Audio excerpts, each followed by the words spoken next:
सुप्रभात प्यारे बच्चों। मैंने आपको नया पाठ शुरू कराया था जो कि एक कविता थी। कविता का जो शीर्षक था वह था कौन। आशा है आपने कविता पढ़ी होगी और याद भी की होगी।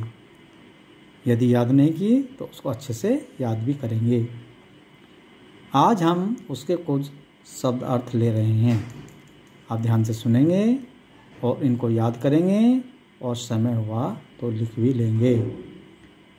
कुतरे, कुतरे मीन्स कांटे। स्याही, स्याही कहते हैं रोशनाई यानी कि इंक को। ठीक है। दुबक्कर यानी कि छिपकर। तस्वीर आप जानते हैं घर में भी लगी होती है, चित्र या दीवार पर टांगने वाली तस्वीर। दोना, दोनों तो पत्ते से बनी कटोरी जैसे, यानी जो पत्ते से हम कटोरी बना लेते हैं उसको कहते हैं दोना। आपने इसका प्रयोग भी किया होगा।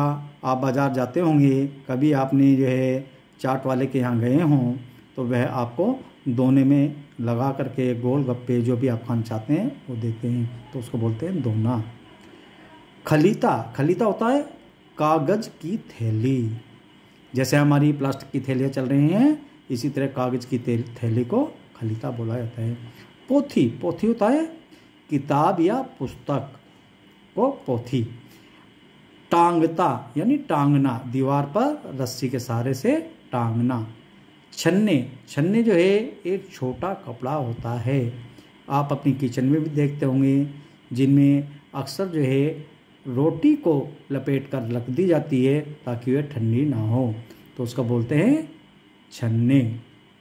और पन्ने, आपने अपनी पाठ्य पुस्तक देखी होगी, अपनी कॉपी देखी होगी, जो उसमें पृष्ठ हैं या पेज हैं उसको हम पन्ने बोलते हैं। रद्दी यानी बेकार की चीज़ें। बेकार की चीज़ें कहाँ जाती हैं फिर? हम किसे देते हैं? कबाड़ी को देते हैं। देते हैं नहीं देते हैं? धाता, धाता मीन्स दौड़ता। जो वह जीव है, आपने ध्यान किया होगा जब कविता आपने पढ़ी होगी तो घर में एक जीव था, वह रात भर धाता रहता था यानी दौड़ता रहता था, आवाज़ें भी करता रहता था। तो धाता में मतलब दौड़ता। कोने यानी कोना या किनारा, काट काट करके वहाँ चीज़ों का ढेर लगा देता था वह।